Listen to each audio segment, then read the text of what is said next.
Om Namo Bhagavate Vasudevaya. Om Namo Bhagavate Vasudevaya. Om Namo Bhagavate Vasudevaya. Narayanam Namaskritya Naram Chaiva Narottamam Devim Saraswatim Vyasam Tato Jayamudire. Nashtaprayasha Bhadreshu Nityam Bhagavata Sevaya. Bhagavati Ruttama Shloke Bhaktir Bhavati Naistiki.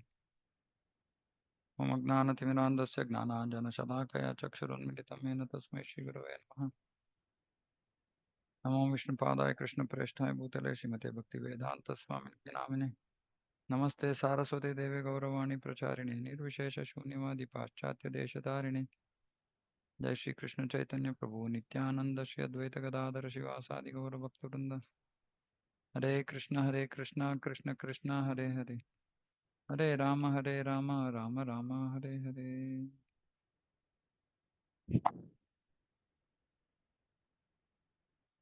328 332 19 नूनं दैवेन विहता ये चाच्युत कथा सुधाम हित्वा शृण्वन्त्य सद्गाताः Purisham Iva Vidbhujaha.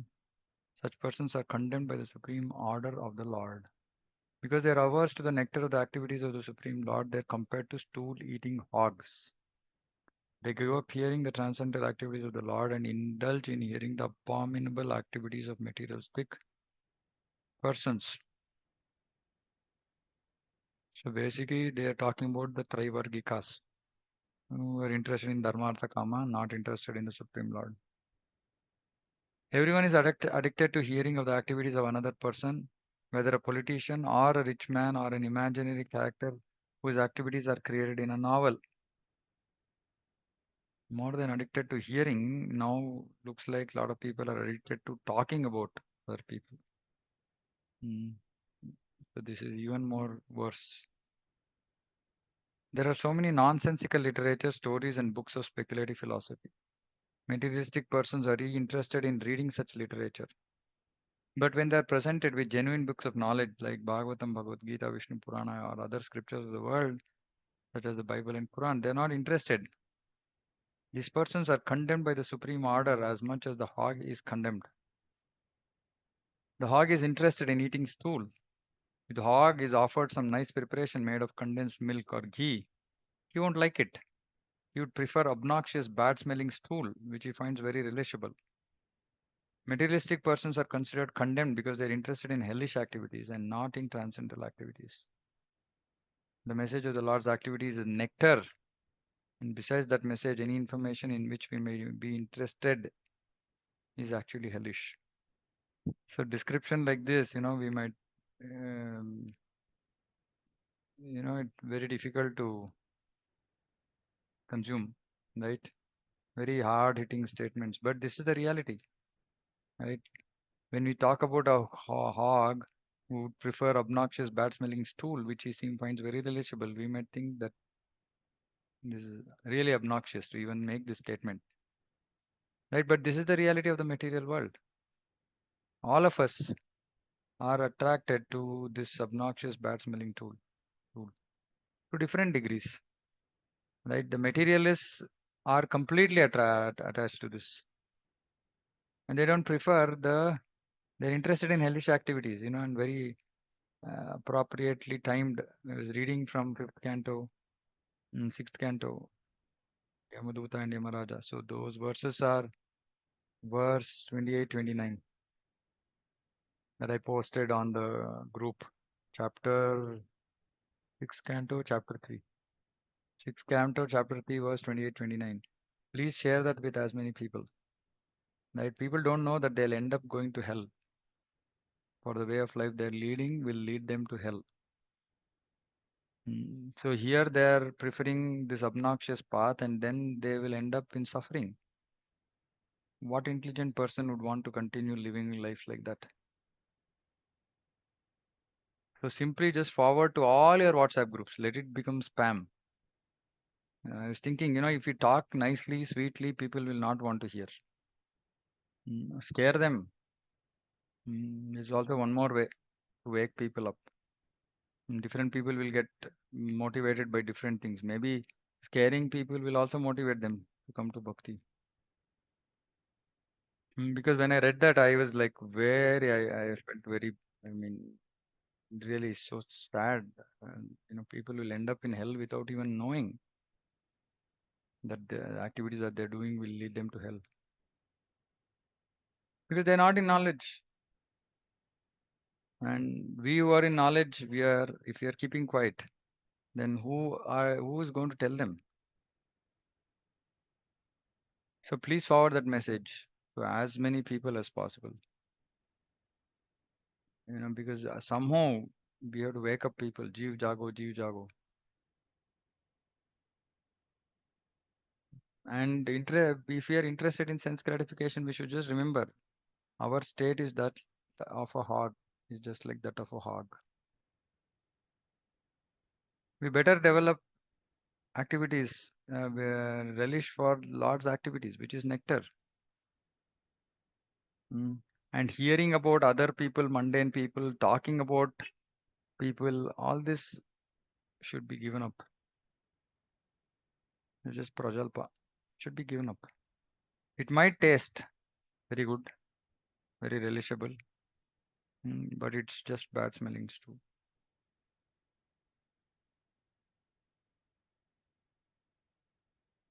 Dakshineena patharyam naha pitrulokam vrajanti te prajam anuprajayante smasha smashananta kriyakritah.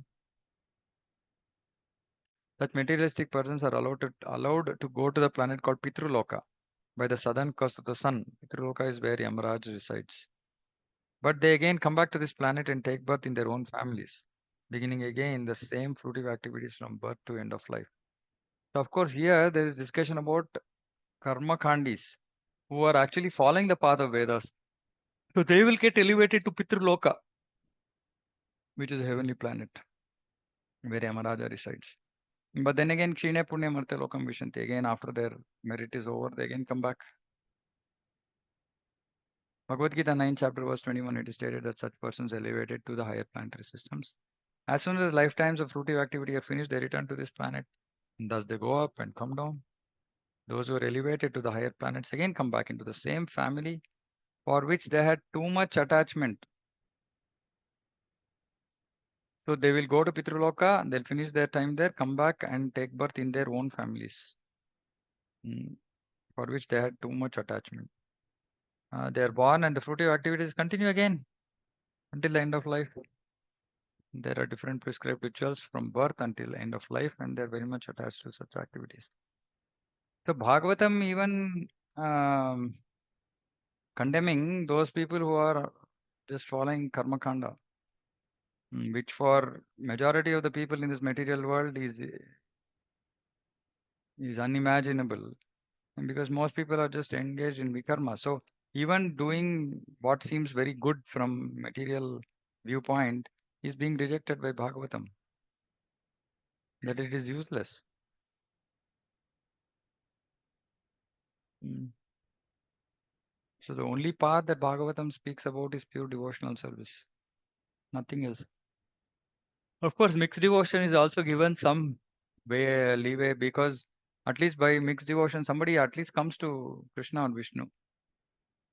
But otherwise, it's not the goal of Srimad Bhagavatam. Goal of Srimad Bhagavatam is Paramahamsa Samitam, Nirmatsaranam Satam. Mm, Pure, pure devotional service is the goal.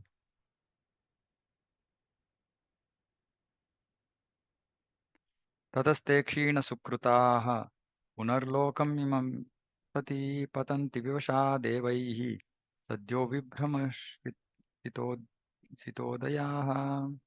When the results of their past activities are exhausted, they fall down by higher arrangement and again come back to this planet.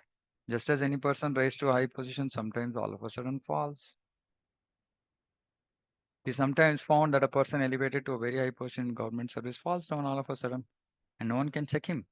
Similarly, after finishing their period of enjoyment, foolish persons who are very much interested in being elevated to the position of president in higher planets also fall down to this planet.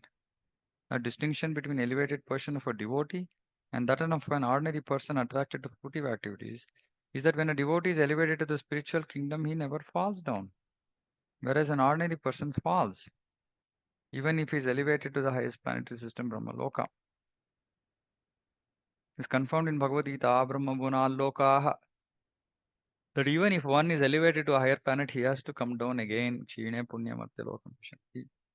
But Krishna confirms, Mamupetya Kaunteya Punarjanmana Vidyate. Anyone who attains my abode never comes back to this conditioned life, material existence. And even an iota of attraction to material things will prevent us from going to Krishna. Even an iota of attraction.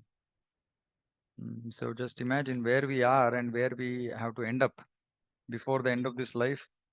From whatever level of sense enjoyment we are in, we have to come to zero sense enjoyment. Of course, if we simply focus on bring my sense enjoyment to zero, zero, zero, it's a very painful process. Our process is very susukam kartumavayam. Vishaya vinivartante niraharasya dehinah rasavarjam rasopyasya param drishpa nivartate. So we have to experience higher taste. If we don't experience higher taste, then we will remain on the platform of lower taste, which means sense enjoyment. Then we will have to remain here. We can't go there. And like I keep saying that even in the name of devotional service and doing mixed devotion will still hold us back in this material world. We'll go to Swarga. That's all. Mm. So if anybody wants to go to Krishna, then zero sense gratification. So that is our goal. Tasmat tvam sarva bhavena bhajasva parameshtinam tad gunashayaya bhaktya bhajaniya padambujam. My dear mother, I therefore advise that you take shelter of the Supreme Person of Godhead, for his lotus feet are worth worshipping. Accept this with all devotion and love, for thus you can be situated in transcendental devotional bliss. Accept this. Accept what? Take shelter of Supreme Lord. So accept this with all love and devotion. And what does shelter of Supreme Lord mean? I want, if somebody can quote the verse that I keep repeating every now and then for Sharanagati. What is the verse from from Hari Bhakti Vilas? Different aspects of Sharanagati, surrender. Anybody remembers? Prabhu, is that Sarvadharman Parityaja? That is Bhagavad Gita, yeah. Sarvadharman Parityaja. In that purport, Prabhupada has quoted a verse from Hari Bhakti Vilas, which is the path or the process for surrender. Anybody? Shravanam Kirtanam, that's Prabhu. No. No. Shravanam Kirtanam Madhanam. Anukulya Sankalpa. Yeah, Sakhi Sevini, tell me full verse. Pratikulasya Vartanam Rakshatisti. Anukulya Sankalpa means what? Do what is favorable to Krishna consciousness. Yeah, Pratikulya Varjanam. Giving up things which are not favorable to Krishna. Yeah. Then third one. Having the trust that Lord will protect. Rakshishati iti Vishwaso. Fourth. Goptrutve Varnam Tatha. Goptrutve Varnam Tatha means having faith that he is the maintainer. Then Atma Nikshepa. Putting ourselves at the lotus feet of the Lord. Like a menial servant. Karpanya. Humility. These six things are actually part of Sharanagati. See, these verses are very important. I keep repeating them again and again because I only know so much, and whatever I know, I keep repeating. So please remember these things. See, because these classes, what my approach is, whatever little that has helped me to become fixed in devotional service, I'm trying to just transfer that knowledge. It's not like all these great stalwart preachers out there. Yeah, they know so much of stuff. I don't know much. I know very basic but absolutely mandatory stuff for us to go back to Godhead. I don't know more. I don't know less. Right? And I keep repeating these for just to benefit everybody so that everybody can remember these things. See, these things should become like they say, the pathway, right? Light, path of light. In Kannada, they say Dari Deepa. Right? That should show the light path for our life, how we should live. And this, especially this verse, this Sharanagati verse, it is a framework. I keep telling this. This is a framework for living life. Bhaktivinoda Thakur has written beautiful, tons of songs on Sharanagati. The collection is itself called Sharanagati. So those who have time, you can please read those verses. It actually absolutely reflects our state of living, being, our state of mind. And eventually we have to come to this platform and see, if we start following the process of Sharanagati, what happens? We follow the path of pure devotion and we'll end up at Krishna's lotus feet at the end of this life. But if we don't take up this process of Sharanagati, we'll end up in spiritual, in heavenly planets. When Srila Prabhupada was present amongst us, he used to repeatedly hammer surrender, surrender, surrender, surrender. But unfortunately, today we are very frightened to speak about surrender because we think people are going to run away. But if we don't take surrender, then people will do mixed devotion. And in mixed devotion, they come to Krishna and ask them, saying that, give me this, give me that. Krishna is not very pleased with us, with that. Krishna says in Chaitanya Charitamrita, this awe and reverence, praying for Krishna for benedictions. Krishna says this doesn't attract me. That's okay to do with Vishnu, but not with Krishna. Krishna just wants love. He's not here to do any business with us. And that's not the intention of ISKCON, I mean, of all places. There are so many other places of worship of Vishnu where they can go and they can pray for their daily bread. We should not encourage. I mean, most people, like Narada Muni tells Vyasadeva, saying that, people are generally materialistic and you've written all these Vedas to encourage them to remain materialistic. This is condemnable. Right? So, knowing what Prabhupada wanted, if we are just encouraging mixed devotion, it is condemnable. Prabhupada will not be happy with this. Prabhupada never wanted mixed devotion. He wanted people to fully surrender and follow the path of pure devotional service. He established ISKCON so that devotees within ISKCON can share, guide, give this path to others outside. But if we are only not following pure devotion, what will we teach others? If we are doing mixed devotion, we'll teach them mixed devotion. The word Parameshtinam is sometimes used in connection with Brahma. Parameshti means supreme person. As Brahma is a supreme person within this universe, Krishna is a supreme personality in the spiritual world. Lord Kapiladev advises his mother that she should take shelter of the lotus feet of the Supreme Lord Krishna because it is worthwhile. People ask, is it worth? Is it worth taking shelter of Krishna? Yeah, it is worthwhile, Prabhupada is saying. Taking shelter of demigods, even those in the highest positions like Brahma and Shiva, is not advised herein. One should take shelter of the Supreme Godhead. At least before devotees get initiated in ISKCON, at least before that, they should come out of this demigod worship. I see devotees who are initiated and still have demigods in their altar, which means that nobody really asking them, pushing them for full surrender. But initiation actually means beginning of full surrender. Sarva Bhavena means in all loving ecstasy.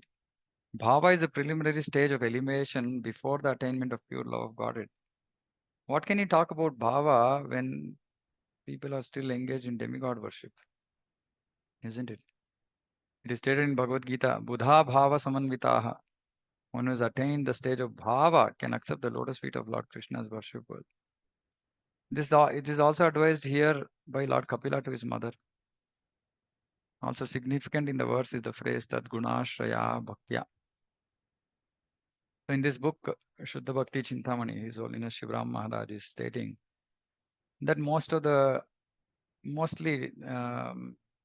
while so most devotees have this desires when they come to Krishna consciousness, Artha Arthati Jignasu Gnani. So except Gnani, everybody else has some other motive. So it is mixed devotion. And he says that somehow we have to take them, bring them patiently onto the path of pure devotion. We have to bring them patiently on the path of pure devotion, not that we leave them to remain on the path of mixed devotion. Because then they can not come to the stage of bhava and prema. So why is Prabhupada quoting bhava in this verse of surrender? Because that surrender will take us to that stage. This means that discharging devotional service unto Krishna is transcendental. It is not material activity, provided we do it with the intention to serve him, to please him.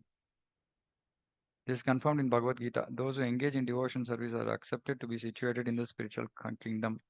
Brahma Bhuyaya Kalpate. They at once become situated in the transcendental kingdom. Devotional service in full Krishna consciousness is the only means for attaining the highest perfection of life for the human being. This is recommended herein by Lord Kapila to his mother. Bhakti is therefore nirguna, free from all tinges of material activities. Although the discharge of devotional service appears to be like material activities, it is never saguna or contaminated by material activities. The devotional service itself might not be contaminated, but the person might be contaminated. So that is a problem. So those who are separatists, like Kapil Muni already discussed this, those who are doing devotion in the mode of passion, ignorance, goodness, which means that they have different intentions with which they are doing bhakti. But bhakti is so powerful that it can purify them, provided they are willing to be purified. And that is the reason we need to have this pure devotees association. Association of devotees who don't want anything but the pleasure of the Lord. His behavior with the devotees is so exalted that a devotee need not try to divert his attention to any other worship. He is exalted, meaning he will take care. It is said that the demoniac Putana came to kill Krishna by poisoning him, but because Krishna was pleased to suck her breast, she was given the same position as his mother. Of course, she became a nurse. Devotees therefore pray that if a demon who wanted to kill Krishna gets such an exalted position, why should they go to anyone other than Krishna for their worshipful attachment? There are two kinds of religious activities, one for material advancement and other for spiritual advancement. By taking shelter under the lotus feet of Krishna, one is endowed with both kinds of prosperity. See, can you see this? By taking shelter under the lotus feet of Krishna, one is endowed with both kinds of prosperity, material and spiritual. Okay, can somebody explain this statement? Why then should one go to any demigod? That's clear. But what does this statement actually mean? And if this is true, why is it that not all devotees are having both kinds of prosperity? Hare Krishna, Prabhu. Yeah. Prabhu, whatever situation helps the devotee to stay fixed in Krishna consciousness, that kind of material prosperity is given, is what I think. Prabhu. Bang on. Krishna can give anything. Krishna has the power to give anything. But he will never give something which is going to block the progress of the devotee. So if a devotee doesn't want anything, Krishna will give him everything. That's why even in Bhagavad Gita, Prabhupada says that material well-being follows spiritual well-being. It follows. But the important part is well-being. But unfortunately, we don't have faith. We don't have faith in this. Right? We don't have faith in this statement. So what we are trying to do is we are trying to improve our material well-being. And Prabhupada here has clearly said, one for material advancement and other for spiritual advancement. So if we are focused on doing things for material advancement, spiritual advancement will not happen. But if you are doing things for spiritual advancement, at one point of time, material and spiritual prosperity both will come. Because spiritual advancement means anyabhilashita shunyam. When somebody doesn't have any other desire, Krishna will give him anything and everything in this material world because he knows that devotee is not going to use anything for himself. This is faith. This is called fixed faith. So we should never cry, lament for our material life. We should never lament. There is no reason to lament. The only reason Krishna is letting us go through that particular situation is because he wants us to come to him. And if we are wholly and solely engaged in material advancement, then our spiritual advancement will not happen. Now, what is the use?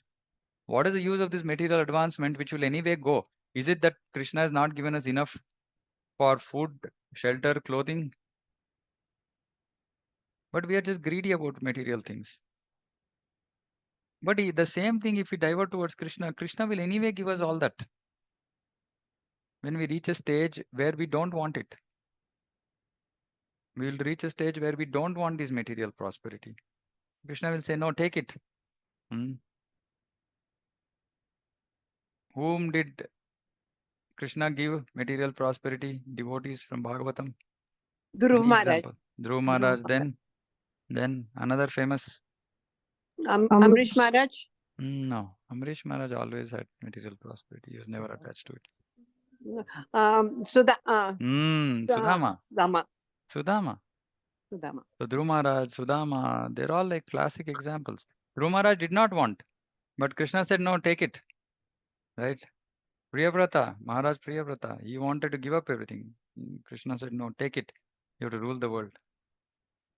So many instances in Bhagavatam where Krishna has actually bestowed material prosperity to people who didn't want it. They didn't want it. So material prosperity is not a big deal. We should just be, and we should understand saying now, Krishna wants me to come to him. He will take care of it. Prabhupada has said multiple zillion times, Nityo Nityanam Chaitana Chaitananam. He says, if how many tons of food does an elephant eat in the forest? If Krishna is providing for that elephant, why will he not provide for little food that we want? Why will he not provide for little shelter we want? Why will he not provide for our material necessities? Because we are attached to it. Just because we are attached to it and it is blocking our spiritual advancement, Krishna is also blocking it. And now let's think about this. If Krishna is blocking our spiritual material advancement, what material advancement can we do anyway? Right? So it is pure intelligence to simply surrender to Krishna. Of course, surrender to Krishna doesn't mean that we stop doing our activities, our duties. But we are not running behind anything. We are not running. So how do we know if we are running behind material things or not? What is the criteria? How do we evaluate? I'm asking these questions so all of us will develop the ability to evaluate ourselves, our own thinking, our own position in our life now. How do we know if we are just doing enough or we are doing more materially? If you don't hanker for additional things in life, bro. So basically the habit of accumulating, right? If you're not into that, number one, at least I'm just evaluating myself. Yeah. And then you're not happy with your current situation, right? It might be the best given, whatever Krishna has given, but you're still not happy with your current situation. Okay, good points. Anything else? Anybody? So Always being in the uncomfortable zone, Prabhu, for more of spiritual sadhana. No. So I'm asking that, okay, this is other side. So Vinod Prabhu said that not satisfied with our material situation and wanting to accumulate. This is showing that we are doing more than required on the material side. Vamshi Prabhu is saying, okay, we should, we should try to do more, come out of our comfort zone to do more on the spiritual front. Now I want to, I want to just, maybe identify a few more things on the material platform so that we can be clear whether we are just doing our duty or rather are we over endeavoring. So I want us to just think more in those lines, identify signs that can indicate that we are just doing enough or we are over endeavoring. So two Prabhu, there's- things, yeah, just two Sorry, things we have got. sorry. Yeah, no, just two things we have got now is accumulation and being unsatisfied. Are there any other um, characteristics? Prabhu, there is always an itch to compel better, competitive competition. Yeah, And then, competitive. like it's just, success is very sweet and you don't want failures and you're wrapped into it. And that competitive spirit to grow, social climbing, and to Social maintain climbing. it, and to pretend is one of the biggest this thing, like it's a very sweet, subtle sort of a flavor Poison. which you get. Subtle, Poison, sweet, subtle poison. Poison which you let me you taste. complete the sweet, I subtle know. poison. Yes, and it's an itch, Prabhu. Like, and how much ever you want to get out of that ruckus, like you're just caught like in, it's like one after the, it's like a spider's web. You just one this thing to the other one to, and when the failures come, it's so difficult to take it, and again you want it, you'll do anything to be up into it. Yeah, puna charvita charvanam. So the point I'm trying to understand, what I want all of us to fix in our minds is, how do I know whether I'm endeavoring or over endeavoring? So let me just clarify my point again, right? See, for example, somebody who's born rich, right? Who's a crorepati from the beginning. Now, obviously, that crorepati is not expected to become a beggar. The crorepati will remain a crorepati, right? Now, whether it is a crorepati's position or ordinary person on the street, I want to understand for each of us in each of these positions, there is a thin line between endeavor and over endeavor. So I want you to, it's a very simple one line answer. So I want you all to think, how can you recognize whether you are endeavoring or over endeavoring materially in your life? One statement, one line answer. Satisfaction. Okay. Dependence on Lord. Now, one statement which can tell us that we are trying more. What? So being How do I over-passionate. know? Over passionate means what? How do I recognize that I'm being over passionate? So I want us to identify that, because over passionate is a very, it's like a Uber level. Like, it doesn't come down to helping us understand how do I recognize my behavior. Because different people will have different definitions for what is over passionate. Simple, sutra, formula that can tell you whether you are endeavoring or over endeavoring materially. It's between wish versus need. Okay. Prabhu, being equanimous for happiness and sadness. No, I'm asking, how do we know whether we are over endeavoring? How do we know if we are over endeavoring or we are endeavoring just enough?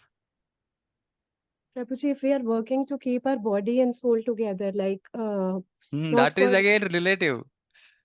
See, for me, I am born with a golden spoon. If there is no golden spoon, I am not able to keep my body and soul together. See, please understand this. Bhakti is yukta vairagya, right? So bhakti doesn't require anybody to come down from their material, social position, etc. It's not required, right? But it's an internal state of mind that will tell us whether we are endeavoring or over endeavoring. Okay, people are started to exit. I want to give the answer before more people exit. If Prabhu, we are your last happy and greed. in our Okay, devotion. last one or two answers. Your last and Prabhu, greed, like it is being happy with whatever we have and not wanting more and more. Okay. Okay. Yeah, Sumandra Mataji. you are satisfied and you have enough to maintain, that the lust and greed should Satisfied, stop. again relative. They're Satisfied. relative. Yes, Prabhu, like you said, you just gave No, a sentence. satisfied, That, word itself is relative. relative, yes. Satisfaction. Like thought you maintain a certain, like standard of living, or you crop up, you want to push into the other Okay. question up again. Okay, let me just give the answer, and you can all think about this and see if there's a better way of assessing this. Right? When our consciousness is drawn into a particular activity, right, which means that we are chanting, we are thinking about that material work, means that we are over endeavoring. Right? See, our endeavor should be such that our thoughts end with that endeavor. Generally, our thoughts should end with the endeavor, right? So, for example, if I'm working for 8 hours, I'll do the work and I'm done. Right? Now, if I'm continuously thinking about that work, even after working for 8 hours, I'm over endeavoring. Right? Because the consciousness should not be occupied by something apart from Krishna. This is the gauge. This is the measuring tape. Right? If our consciousness is materially absorbed and not letting us getting absorbed in Krishna, we are over endeavoring. So think about this. It will mostly encapsulate all the different answers that all of you said. Because it is relative, right? For example, somebody who's already earning 5 lakh rupees a month, for him he will earn 5 lakhs in 8 hours only. But if he now wants to earn 10 lakhs, then he will over endeavor. But for somebody earning 100 rupees, for him 100 rupees is earning. If he wants to earn 200 rupees, he will over endeavor. So the point is that each person has their own absorption. If the absorption in material duties, work, etc., that we are doing, it actually, like captures our consciousness, our mind, such that beyond our work time, we are thinking about that thing. Then that means that we are over endeavoring. Anything, be it materially. But the same thing has to happen spiritually, wherein we become we over endeavor for Krishna. So what we are doing today is we over endeavor materially, we under endeavor for Krishna. So when we over endeavor materially, by chanting, our mind is not fixed on Krishna because we are over endeavoring materially. When you over endeavor spiritually, then you will think about Krishna or preaching or spiritual activities, etc. So it's a very simple way to assess where is my mind. That shows your level of absorption, deep absorption material. Okay.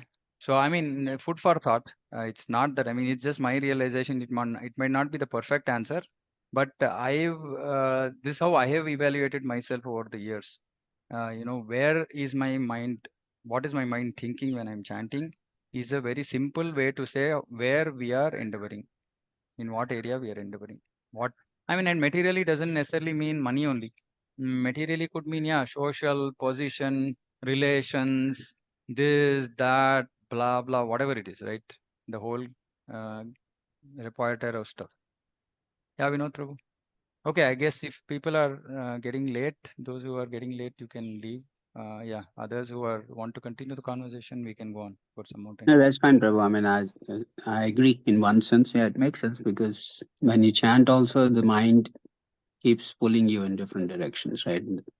Which is again, it's kind of. I mean, it makes sense when you explain it's over endeavoring because you don't really need it, but mind keeps pulling you. Yeah. Okay. Hare Krishna, Prabhu. Yeah. Prabhu, I'm thinking of even in what day of the time are we doing, like, these spiritual activities, right? Even that has a kind of an influence towards our thought process. Yeah, definitely. See, the point I'm making is that how do you continuously keep gauging whether you are, see, as we all make progress spiritually, right? We need to have some way to gauge our material absorption, right? So obviously we say that we all have to do sadhana in the morning, we have to chant in Brahma Muhurta. Now, when you start following the practices that Prabhupada has given us, automatically you will see that your absorption, material absorption goes on decreasing. That means that your chanting begins to improve. You're now starting to think about more spiritual activities, etc., etc. Right? But the gauge always remains where your mind is pulling you. In what direction is your mind pulling you? That shows where you are absorbed. If it is pulling you towards Krishna, you're very fortunate. And if it's pulling you towards material things, then we need to move. Then we still have to put some effort and move. And of course, then as that happens, then your satisfaction with material things increases, etc., etc. All those other things will start coming, right? But how do I know I'm over endeavoring? My mind is absorbed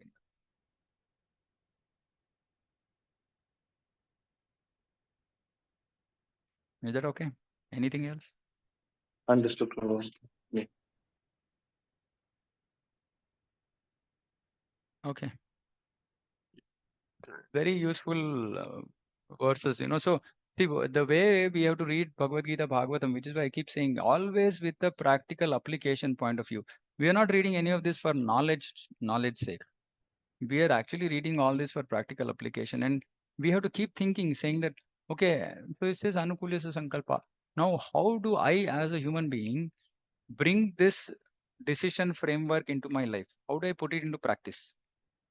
Right? Because see, it's all about practice, it's all about application, it's all about Vijnana.